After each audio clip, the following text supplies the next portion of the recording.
And it's my great privilege and honor to introduce our next speaker, Professor Margaret-Anne Story, or Peggy, as we family, friends, and colleagues call her.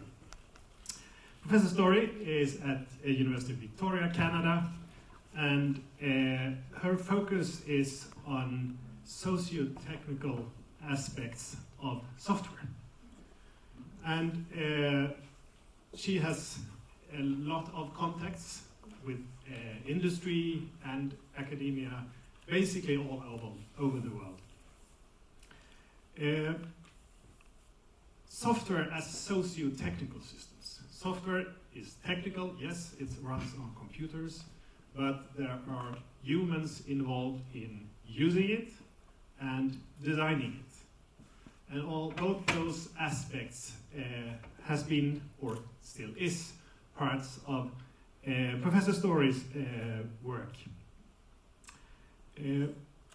She has been a guest professor at several universities, including Lund University, where she was our Lise Meitner professor during 2016 to 2018. This work involves inheriting different research methods from adjacent fields, from social science and humanities into the technological field, and also clarifying the role of designs in our software systems. And she is always following and leading paths into the new. Now when we see AI and generative AI appearing both in research and in software engineering, of course, Peggy is there, and she studies and contributes and questions and gives us assistance in our path forward. So it's my great honor to have you here, that you accepted our invitation or nomination, and looking forward to hear what you will share now.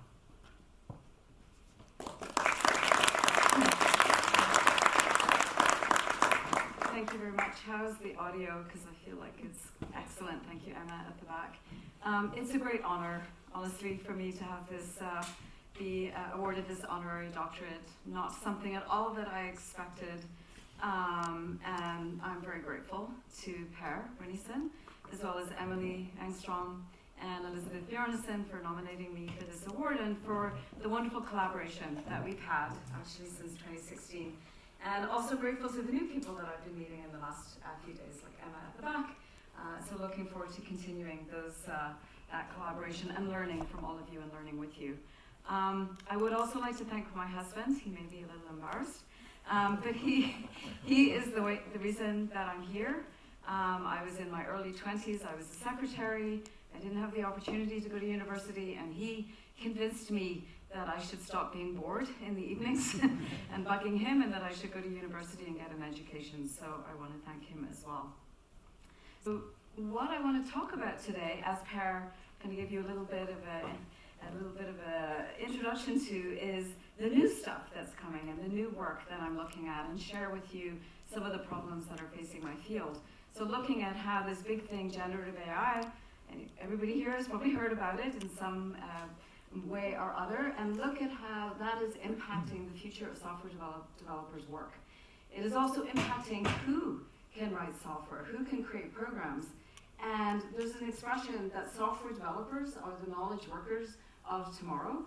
And so we often learn from developers. Developers create tools that others use, and we can learn from them how they adopt these new technologies and how they change how they work. And that those insights feed in to other kinds of intellectual, scientific, and knowledge work. So hopefully some of what I say to some of you in the room will also resonate as well. So I did want to rewind a little bit. I grew up in Dublin, in Ireland, so I was just there over the weekend. And this is the convent, the school, the high school that I went to. During my time at school, nothing really grabbed me all that much. None of the subjects really grabbed me. That's not why I didn't go to school. It wasn't really on the cards for me to go to university. But nothing really, made me really excited. Until the last day when I was graduating school, this man, was wheeling in these computers. And actually they were a little bit older looking than these ones. And he was wheeling them onto the campus, and I thought, what are those? What is that? I kind of knew that they were computers, I guess. I'd watched Star Trek. But I was fascinated, and I remember feeling regret that they had not arrived a couple of years before I left. Why? I don't really know. But I had this regret in my heart that I wasn't getting that opportunity to study them. And it wasn't until my undergraduate work that I realized that it wasn't about the hardware, about the computers or how they were built, but really the software that runs on them that somehow initially kind of really excited me. And then during my undergraduate, which I started later in my 20s, as I mentioned, I realized why it was so exciting to me. That when I could write software, I could bring ideas, my ideas, to life. I could think it, and I could create it, and it could run on the program. I could make a game or whatever. And then I also realized while I was programming that I really enjoyed the activity of creating software. We've all had this experience of being in flow, this optimal experience where we're really immersed into the task. We're in complete concentration. We don't notice time going by. We have the reward that we get is intrinsic from the activity that we're doing. And it is for us to feel flow, there needs to be a really good balance between our skill and the challenge that's being set. If the challenge is too high, then we feel stressed. And if the challenge is too low, we feel bored.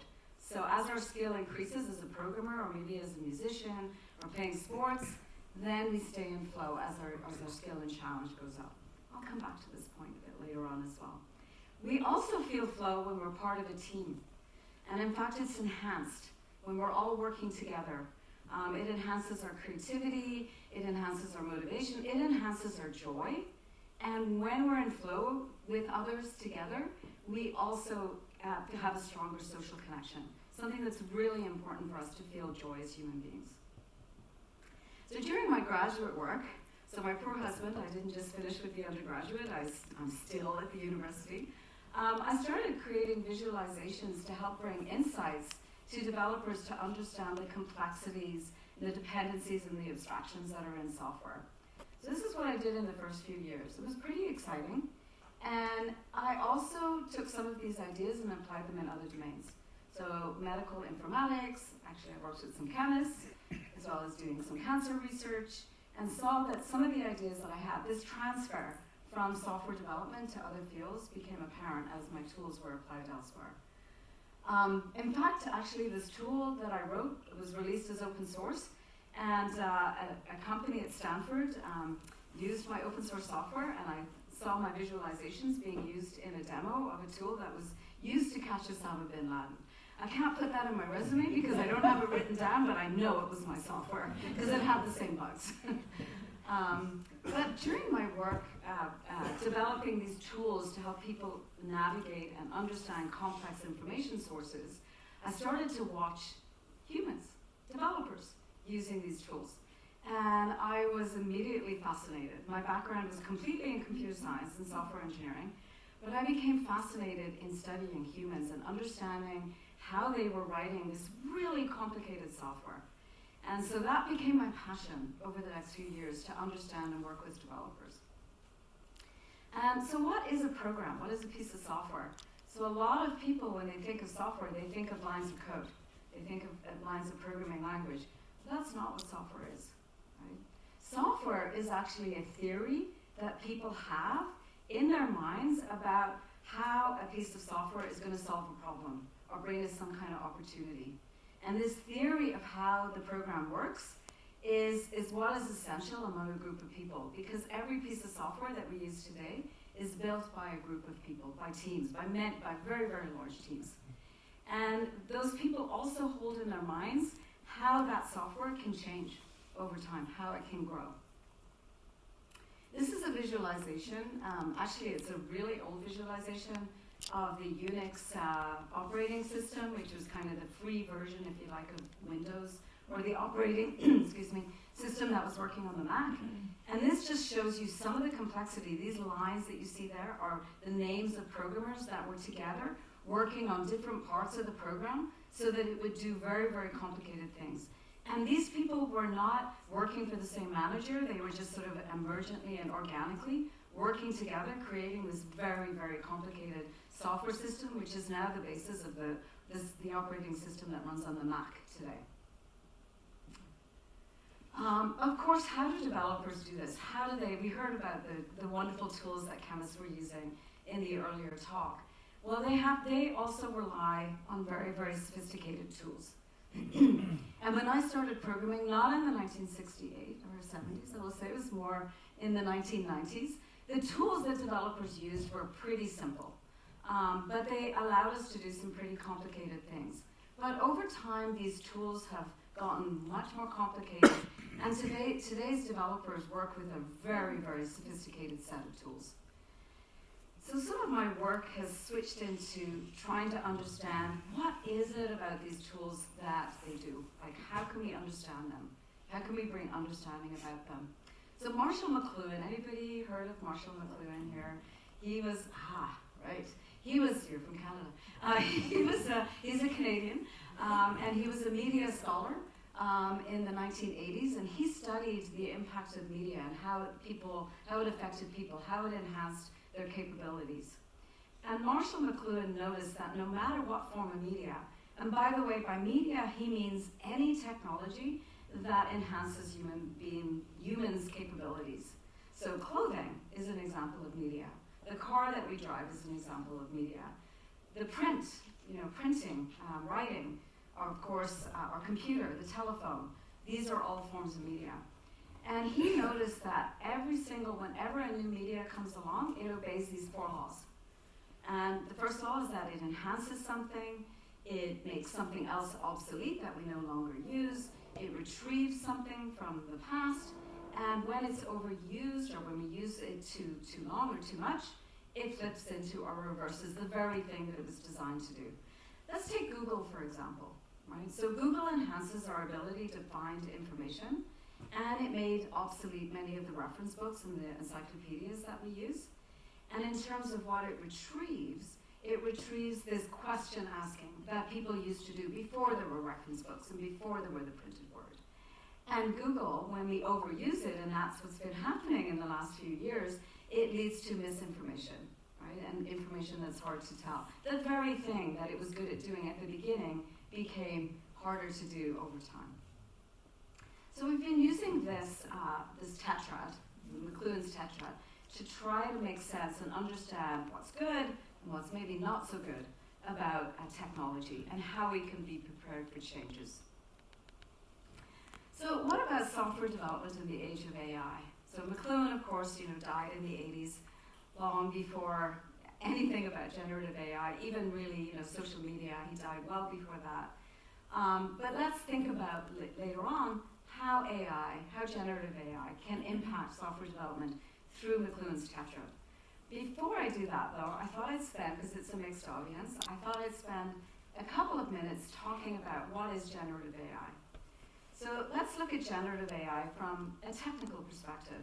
So generative AI relies on deep learning models to generate text, images, videos, designs, and it uses patterns. It builds on patterns of data that is seen before. So all of us contributing to the things that are in Google, for example, or all of our online materials are analyzed by these deep learning models. And then the deep learning models, they don't reason like we do, but they recombine patterns that they've seen before, the most common patterns, and then they give back to us plausible responses based on prompts that we give to the AI using natural language. But let's now look at it from a human perspective. We can think about generative AI helping us in 3 different ways. On the one hand, we can think of it like an assistant. It makes tasks that we may find difficult easier, or it may fully automate our workflows, or it may augment our intellect. And this is what McLuhan was particularly interested in. It can make us more creative, okay? Make us, more able to come up with new ideas and new solutions to problems. Now, there are different ways of human AI interactions. Some of you have probably had the joy of working with some chatbots. Anybody have frustration with online chatbots? Yes, right. So that's the way that a lot of us are getting that experience right now. Of course, many of them don't work as well as we may think or hope, but that's changing, going to change. And through these AI chatbots, we pose questions and we get answers. Another way is through notebooks, where we can kind of write down commands to the AI that do things for us in the middle of that notebook. Think of having a lab assistant. You give your notebook to a lab assistant and they go and do these tasks for you. Or we can think about agentic AI. This is still kind of unfolding, these agentic AI workflows. I was thinking during the last presentation that lab on a chip where we have the picture of the humans, each of those humans on the chip may be an agent. And the person who's orchestrating that experiment is orchestrating and giving control and giving autonomy to a certain level to these agents on the chip to do their task. And then there's something called Vibe, which is just emerging as a new way for humans to work with these deep learning models. So this is more of an intuitive and emergent and creative process where the human works with the agents backwards and forwards. And think about making music like jazz, where it's just emergent and it's fun and it's more creative and supports that creativity. So these are some ways that we can interact with AI that are here and that are coming. AI, though, calls for new metacognitive skills. By metacognitive, I mean thinking about thinking.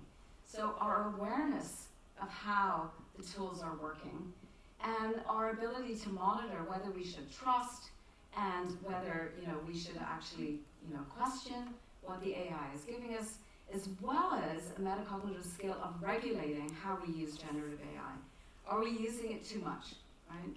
And it's important to think of these metacognitive skills because as we build new technologies, humans also evolve as well. So we have this co-evolution of humans and tools. Imagine not having your phone. Later today, if you were trying to navigate in a new system, in a new city, you would not be able to do that. We rely on our technology now to help us do things. So going back to McLuhan's tetrad, I said I would apply this. So we are looking, myself and some colleagues, are looking at how we can use McLuhan's tetrad to really think about the trade-offs, to think about what's good and what's maybe not so good, about how generative AI is being used in software development, and to think about as well how that may apply in other fields. So in terms of what it enhances, this one is easy, okay? And this is what everybody's focusing on in my research environment. We see that it's making developers go faster. We see that it's improving the quality of the code that they're writing in some cases. And we can see that it is changing who can program. So not everybody in the world has had the privilege that I've had of going to university and learning how to program. But AI is changing that. It's changing, for example, some of the business students that I've worked with. They have been able to create a prototype of an app that they were working on in an afternoon and actually have users use it. That was unheard of even a few months ago. And then in terms of what it makes obsolete, well, some of the manual coding and tedious stuff that we had to do before, that's making it obsolete. The reliance on deep, geeky skills is kind of becoming a bit less in some areas because AI can bring you that information and democratize that to a certain extent. And it's also changing and obsoleting, in some cases, traditional education. We can now use bots to help us learn. The retrieval part is kind of very interesting to me because this is really bringing back the use of natural language for thinking about the problems that we're working on. So when I first learned how to program, believe it or not, there weren't that many computers around, and so we had to design our programs using pseudocode before we could actually have computer time to write it down. And so we thought in natural language, and this generative AI is bringing that back to us. And it's also maybe bringing back more of a creative focus on the problem that we're working on rather than on the technical solution that we're using. And then finally, it's also bringing back, unfortunately, some ethical and privacy concerns. Where it gets interesting and where I'm struggling is what this is going to reverse into as we overuse it. So we may see that we over-rely on it. We're very concerned about that in the industry. Engineers are hacking together stuff. And will that be reliable? Will we be able to change it over time? So of course we also see, that quality being eroded, but also skills. So AI is changing us from creating as much content as we did before to now having to evaluate it. And then the other thing that I'm really worried about is this joy. A lot of, the joy of programming, that flow experience that I talked about earlier. If AI is doing a lot of that automation for me and doing some of the work that I enjoy, will I still feel that joy when I'm doing it? And will AI also get in the way of the connections that we have with other developers? We're already seeing that it is not, it's a lot of developers, instead of going and talking to people, are now just asking chatbots. And so they're losing that human connection by doing that. And I'm going to close with that and just say that there's so much research for us to do, and that we have to try to shape what generative AI is going to flip into or reverse into, so that the tools don't just shape us and we keep our values of joy and human connection intact. And thank you.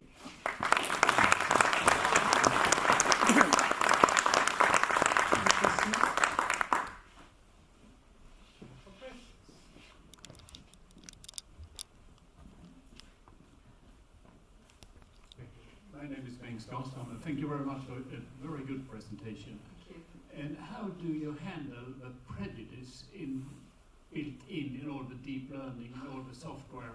So the prejudice doesn't create more prejudice or worse prejudice? Yeah, this is such a great question, and something that we're thinking about a lot.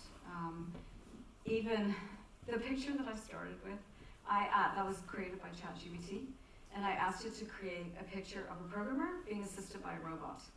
And the first image that I got was a picture of a male programmer being assisted by a female robot, right? And this happens over and over again, and it's because the deep learning models learn from all of the materials that are out there, and there is, there's more pictures of male programmers out there. This is partly why I'm doing this work, is to make sure that we are paying attention to these things, that we are asking not just the questions about how it can enhance, but how it can also hurt, right? And how it can change, those balance that we need as well. Yeah, great question. There's so many people doing research on this. Thank you very much. At least there were more before the last election in the US. But. So, one final question.